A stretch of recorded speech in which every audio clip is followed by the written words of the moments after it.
계속해서 동기부여 이론 중 내용 이론 중에 성취 동기 이론이라기도 나와요. 성취 동기 이론. 참 여러 가지 나옵니다. 그죠? 그냥 살펴만 보겠습니다. 성취 동기 이론. 맥클리 랜드라는 분이 또 주장했어요. 다른 게 아니고 성취 동기라는 말 그대로 우수한 직무 수행을 기준으로 설정하고 이를 달성하고자 하는 동기를 이제 성취 동기라고 합니다. 말 그대로 여러분 무엇을 이루고 내고 싶은 욕구가 있잖아요. 이게 성취 욕구. 친교 욕구. 당연히 타인들하고 사이좋게 잘 지내고 싶은 욕구가 있습니다. 타인하고 뭐 나쁘게 의도적으로 지내고 싶은 사람은 없잖아요. 그죠? 그 다음에 권력 욕구.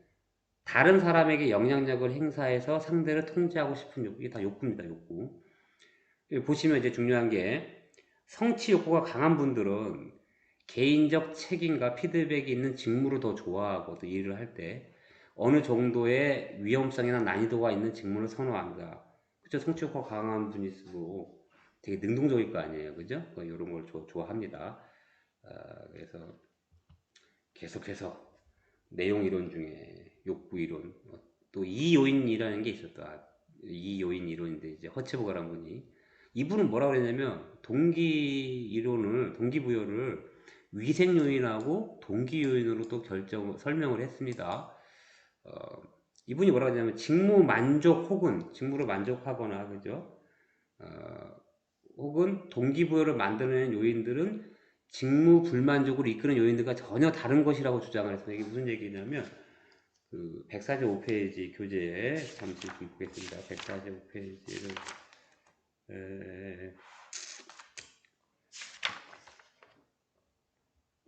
이런 겁니다. 이분 이제 허츠버거라는 분은 이제 상사가 원하는 대로 어떻게 부하들을 열심히 일하게 할 수 있을 것인가 이런 논문을 썼어요. 그래서 직원을 신바람 나게 일하도록 만드는 방법에 대해 연구를 하였는데 그런 이제 모티베이션을 방금 말씀드린 이 두 가지 요인으로 위생 요인하고 동기 요인으로 구분했다 이렇게 말씀을 드렸고요. 이게 만족과 사실은 불만족이 우리가 생각할 때 이런 거 있지 않습니까? 만족의 반대가 불만족이고 불만족의 반대가 만족이라고 생각했죠. 다르게 생각하는 거예요. 전혀 독립적이라고 얘기하는 거예요. 나중에 뒤에서 말씀을 드립니다. 직무 만족 요인을 이제 동기 요인 하는데 직무에 대한 내재적인 요인들이 있죠. 그걸 뭐 이뤘을 때 성취감, 성취에 대한 뭐 인정, 직무 자체, 책임, 성장, 안전 등을 이제 직무 만족 요인으로 보고 동기 요인으로 봤어요. 위생 요인, 직무 불만족 요인은 뭐냐면 직무에 대한 외재적인 요인들 뒤에 나옵니다만, 그러니까 만족과 불만족이 독립적이라고 보신 거예요. 만족하면 불만족하고 이런 얘기가 아닙니다. 이분의 주장이 그래요. 그래서 만족하고 불만족은 상호 배타적인 문제이다라고 얘기했어요. 이거의 반대가 이거고 이거의 반대가 이거 이런 얘기가 아닙니다. 그래서 이 내용이 146페이지 교재에 좀 언급이 되어 있습니다. 여기 보시면 만족에 영향을 미치는 요인하고 불만족에 영향을 미치는 요인이 따로 있다고 주장하신 거예요. 만족의 반대가 불만족이 아니고 146페이지 교재에 없는 분은 들으시고 직무 만족의 반대는 직무 불만족이 아니며 오히려 직무 만족이 없는 것이며 직무 만족 요인은 동기 요인이며 직무에 대한 내재적인 요인들 즉 성취감, 성취에 대한 인정, 직무 자체, 책임 그리고 성장, 안전 등이다 되어 있고 계속해서 이에 반해서 직무 불만족 요인은 깨끗이 청소해야 될 요인으로서 위생 요인이라고 해서 직무에 대한 외재적 요인을 포함하는데 즉 회사의 방침이라든지 회사마다 행정적인 거 있지 않습니까? 그다음에 관리 감독, 대인 관계, 작업 조건, 급여 수준, 뭐 신분 등이다. 그러므로 근무 조건이나 급여 수준이 아무리 높이 주어도 직원들은 만족 수준은 증가하지 않을 수도 있으며 돼 있어요. 돈이 많다고 무조건 만족하지 않는 겁니다. 동기부여를 위해서 직무 자체의 변화나 인정, 성취감 등이 필요한 것이다. 그래서 다시 말씀드린다면 직무에 만족을 주는 요인하고 불만족인 주는 요인이 독립적으로 존재한다고 보신 거예요. 그거를 이제 표현한 것이고 그래서 계속해서 이제 동기부여 이론 중에 공정성 이론이 나옵니다. 공정성 이론. 그래서 이 공정성 이론 자체가 이제 인간관계에서 공평하고 정당함을 추구하는 인간의 본능에 의한 근거에서 나온 이론인데요. 보시면 한 개인의 행동은 다른 사람의 현재 상태와 특정 표준치와 비교함으로써 영향을 받아요. 여러분들도 내 주변 사람하고 나 비교해가지고 내 포지션을 찾고 있지 않습니까? 이 균형 이론도 그런 겁니다. 균형이 깨지면 불편함을 느끼게 되고, 그 다음에 균형을 다시 유지하려면 동기가 발생한다. 뭐 이렇게 되어 있습니다. 그래서 공정성 이론, 앞서 말씀드린 것처럼 인간이 주고받는 인간관계에서 공평함과 정당함을 추구하는 인간 본능에서 근거된다 이렇게 되어 있고요. 불공정에 대한 반응, 내가 불공정하다고 느꼈을 때 자신의 입력물을 변화시킨다. 여러분도 그럴 거예요. 내가 뭔가를 깨닫고 잘못해 불공정하게 느꼈을 때 입력을 변화시킨다든가 또 출력물을 변화시킨다든가 또 판단을 다시 하면서 타인과 동등하다고 인지적으로 왜곡을 한다든가 어떠한 그 상황에서 벗어나려고 탈퇴해버리고 변화시키는 행동에 가입하고 새로운 비교 대상을 선택하고 이게 무슨 얘기냐면 이거 보세요. 죄송합니다. 이거 누가 있냐. 이게 지금 공정과 불공정의 어떤 사례에 대한 그림인데, 표인데, 어떤 사람이, 자, 보세요. A라는 사람이 봤을 때, 내가 입력물이 20일 때 10이 나와. 근데 옆에를 보니까 어떤 사람이, 어떤 10을 넣었을 때 5가 나와. 맞죠? 내가 2배 노력해야 결과가 지금 딱 반절이잖아요. 그죠? 또 어떤 사례를 보니까, 40 넣었더니 20이 나와. 아, 그럼 공정하다고 느껴요, 나는. 그죠? 응? 내가 근데 직장에서도 그러잖아요. 내가 이만큼 했는데 딴 사람은 얼마큼 안 했는데 더 많이 받거나 그런 예입니다. 불공정으로 지각하는 게 뭐냐면 어떤 사람은 10을 입력을 했는데 10이 나와 결과가. 난 20 넣었을 때 10이 나왔는데 또 20을 입력을 했는데 20이 나와. 이때도 불공정하다 느끼고 이것도 불공정하다 느낍니다. 내가 20을 넣었을 땐 10이라는 출력물이 나왔는데 어떤 사람이 20을 넣었는데 5라고 나온다든가 4분의 1밖에 안 나오잖아요. 결과물이. 노력을 40 했는데 또 10. 이랬을 때 불공정 지각을 한다는 얘기입니다. 그래서 공정성 이론을 보시면 자신의 공헌과 얻은 보상을 비교한 비율을 다른 사람, 타인의 것과 비교한 후에 적거나 크거나 하면, 그죠? 여기 부분. 불공정 지각을, 그죠? 불공정 지각을 하게 되고, 이랬을 때 이제 긴장을 발생시키고, 이러한 긴장의 감소를 원하기 때문에 긴장을 감소시키기 위한 행동을 한다. 어떤 불공정하다고 느꼈을 때 인간의 행동이 변하잖아요. 뭐 그런 내용입니다. 그러나 이게 뭐 여러분들 보시면 계속 보시면 여기서 보세요. 두 번째 나와 있는 게 주로 이 공정성 이론에서는 공정성 이론의 평가 그래서 성과 급제나 시간 급제, 임금 문제에 초점을 둔 연구가 많다 이렇게 되어 있습니다. 임금 문제에 초점을 많이 줬어요. 주로 이제 직장인들은 자기 임금 가지고 만족하거나 불만족하거나 이러잖아요. 공정하냐 불공정하냐 이런 걸 따지게 돼 있단 말이에요. 조직 관리자는 상대적 배분과 함께 구성원들이 임금에 대해 공정함을 지각하게끔 해줘야 된다는 얘기입니다. 여기 보시면 시간급제 여기는 이 표는 이제 공정성 이론에 기초한 임금 불공정에 대한 예측된 반응입니다. 보시면 시간급제를 보시면 과소지급 생산이 감소될 경우 혹은 저품질의 생산했을 때 당연히 돈을 적게 주겠죠. 과다지급 생산이 증가되는 경우나 아니면 뭐 고품질의 생산량이 나왔을 때 생산품이 나왔을 때 예상하는 거예요. 인간이 예상할 수 있잖아요. 이래야 공정하다 생각하는 거죠. 성과급제 생산이 증가될 경우 그러나 품질은 낮아질 경우 이때는 과소지급한다고 판단이 드는 거고 또 이제 과다지급은 생산이 감소될 경우 그러나 품질이 높아질 경우에는 돈을 많이 줄 거야 이렇게 예측을 합니다. 그죠?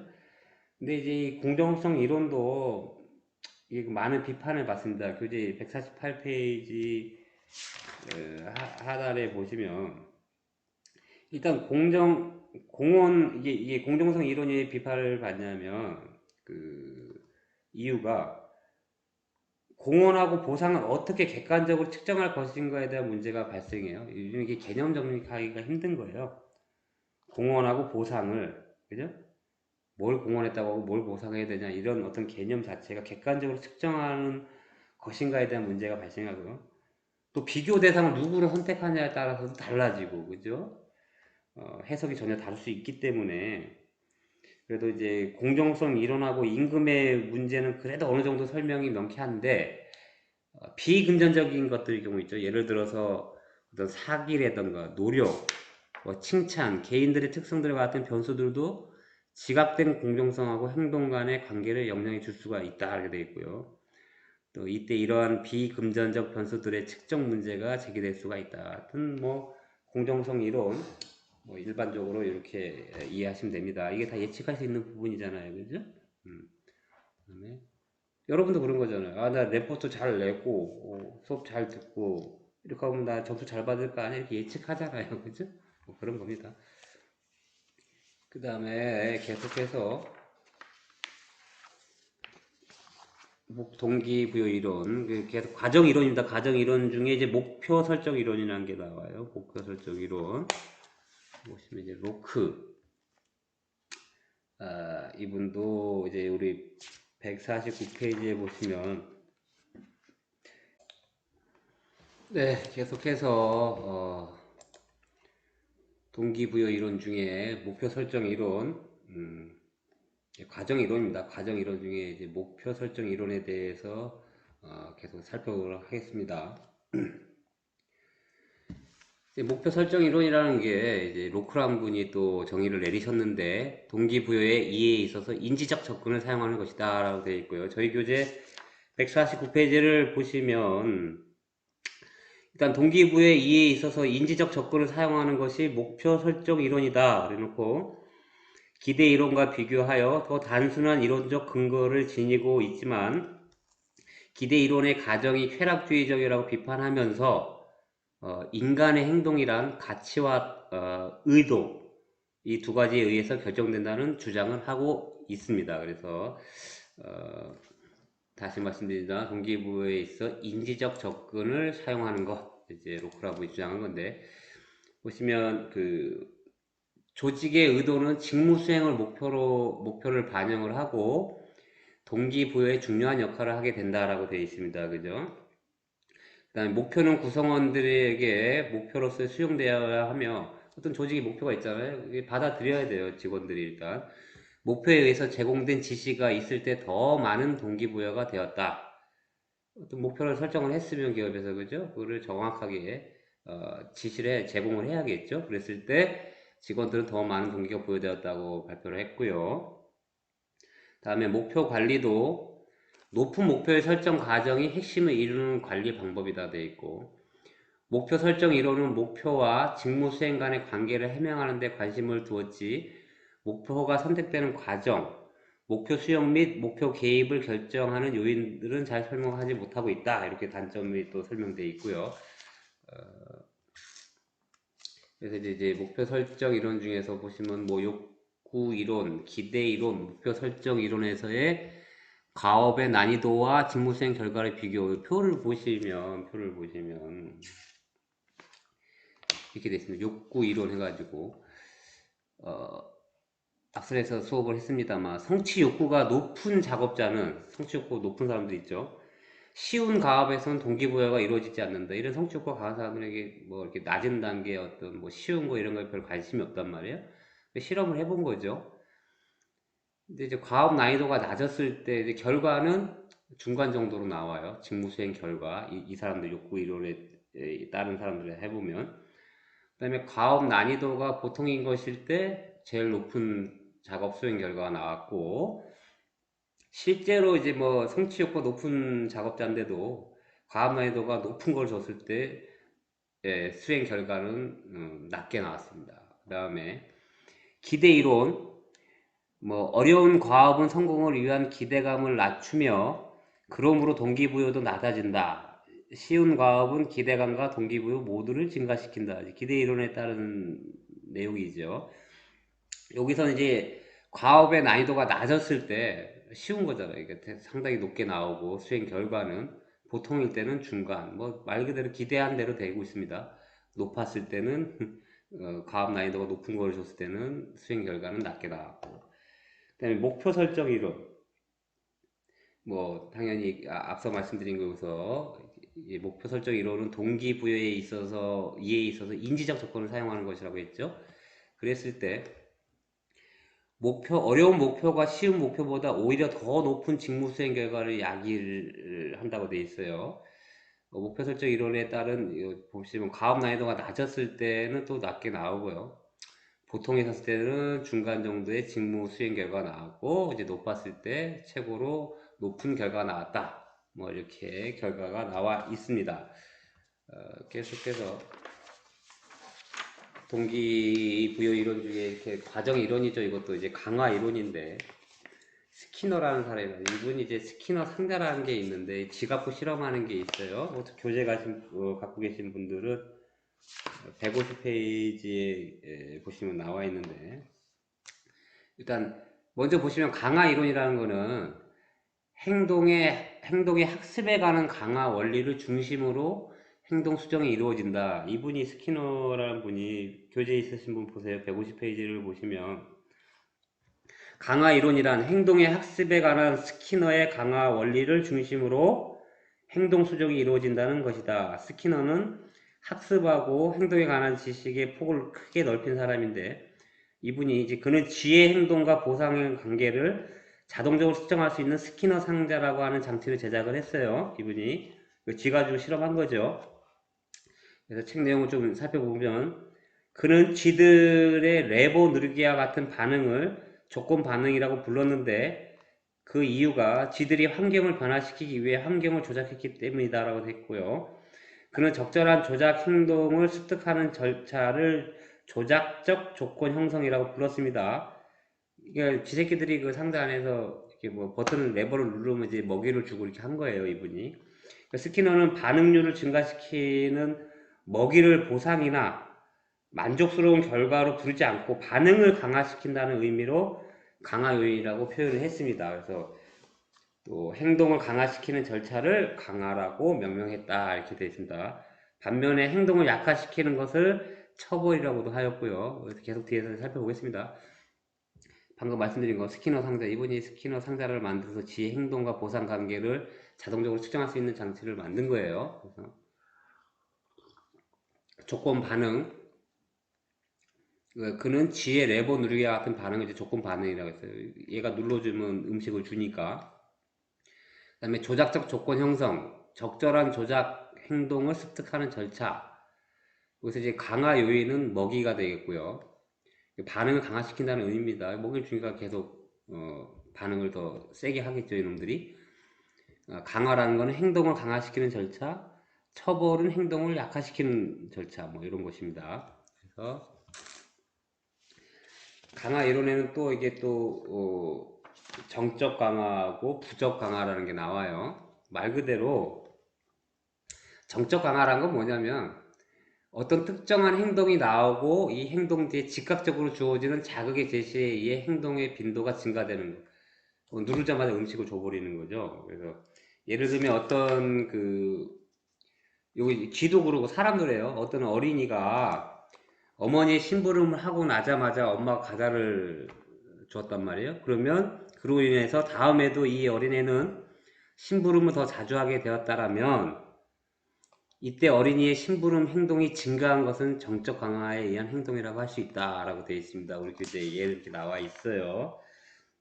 다시 말씀드린다만 정적 강화라는 것은 어떤 특정한 행동이 나오고 이 행동 뒤에 즉각적으로 주어지는 자극의 제시에 행동의 빈도가 증가되는 거. 애한테도 과자 주니까 적극적으로 더 다음에 심부름을 더 많이 하게 된다라면 이게 정적 강화라는 얘기입니다. 다음에 나와 있는 게 이제 부적 강화, 그죠? 행동의 결과로서 어떤 자극이 없어짐으로써 어떤 보상을 안 해줘. 그랬을 때 행동의 빈도가 증가되는 과정입니다. 여기에 보시면 도피 행동하고 회피 행동이 약간 달라요, 개념이. 일단 도피 행동은 이렇게 한 줄로 요약하면 어떤 혐오의 자극이 존재하고 있을 때 특정 행동을 함으로써 혐오 자극을 없애는 행동이 도피 행동이에요. 우리 교재의 예는 뭐냐면, 예를 들어서 방의 공기가 너무 더울 때, 이제 여름으로 다가오고 있습니다. 방의 창문을 여는 행동은 뭐예요? 더운 공기라는 혐오적인 상황이 없어졌다는 의미에서, 그죠? 도피 행동을 하는 거예요. 그 다음에 회피 행동은 뭐냐면 도피 행동처럼 혐오 자극이 현재 존재하고 있지는 않는데 현재는 존재를 하지 않아요. 미리 어떤 행동을 함으로써 혐오적인 상황이 닥치지 않도록 하는 행동.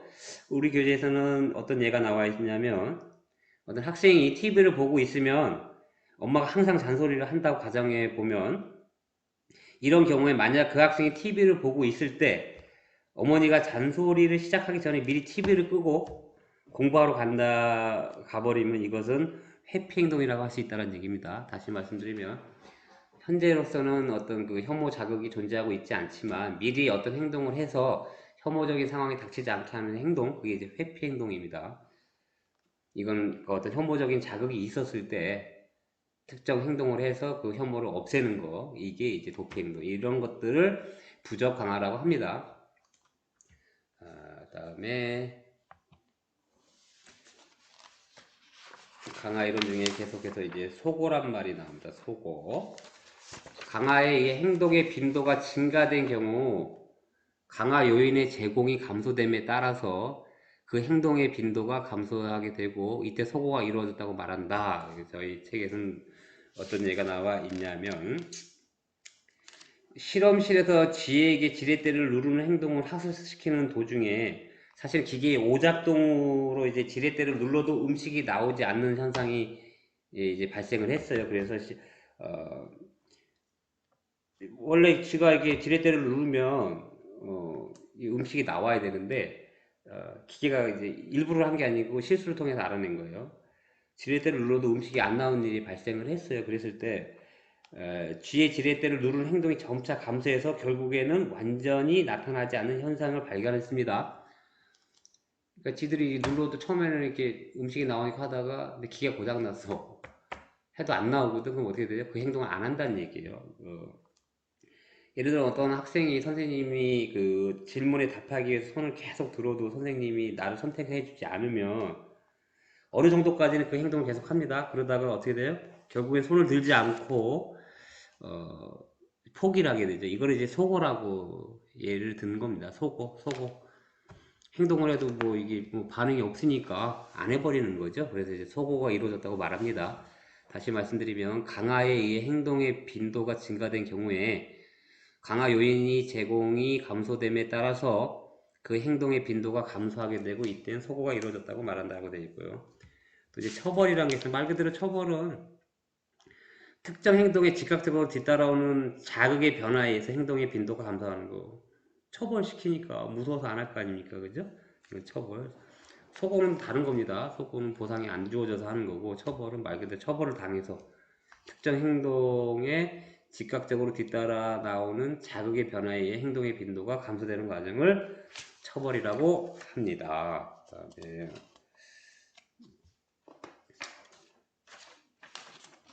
또 이제 강화 이론 중에 강화 일정, 뭐 간헐적 강화에서 뭐 비율 일정이 있고 간격 일정이라는 게 또 있습니다. 간헐적 강화에서 강화 요인이 제공되는 방식이 유기체의 반응에 따라 결정된다라는 거하고 간격 일정은 그 반응하고 또 시간에도 기초를 두고 있다 이렇게 되어 있습니다.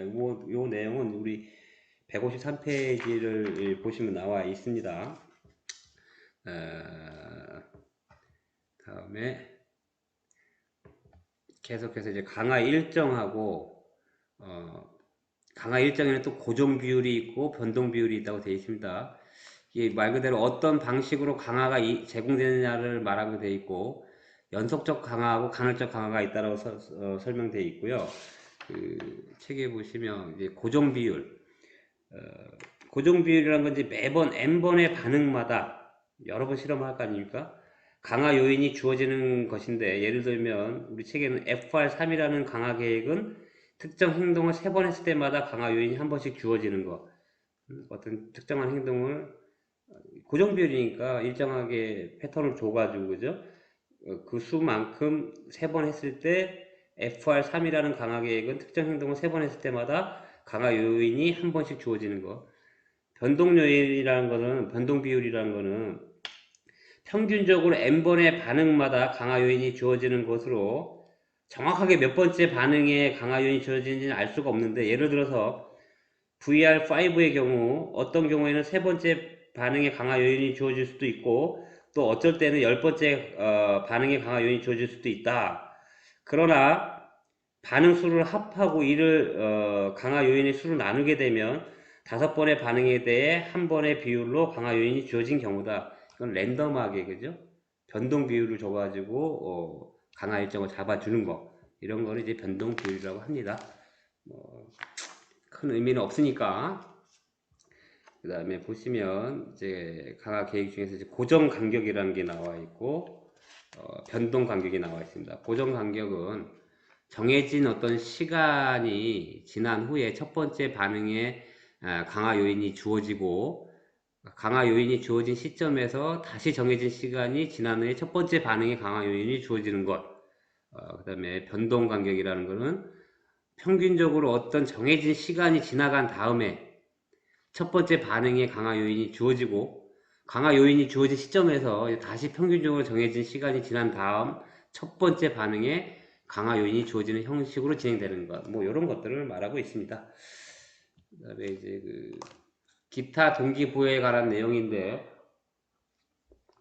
뭐 내재적 동기부여가 나와 있습니다. 내재적 동기부여, 이것도 뭐 이레대치라는 분이 발표한 건데, 이분의 주장은 어떤 성취감이라든가, 그죠? 칭찬, 책임, 긍지와 같은 어떤 내부적 요인들로부터 동기부여가 이루어진다라는 것입니다. 그래서 작업자의 행동은 외재적 혹은 내재적 요인들 모두에 의해 동기부여가 된다고 주장을 하고 있고요.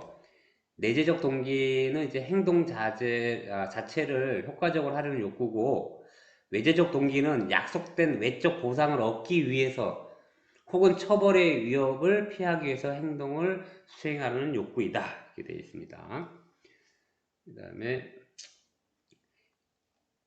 마지막으로 참여적 의사결정하고 자기 효능감이라는 게 있어요.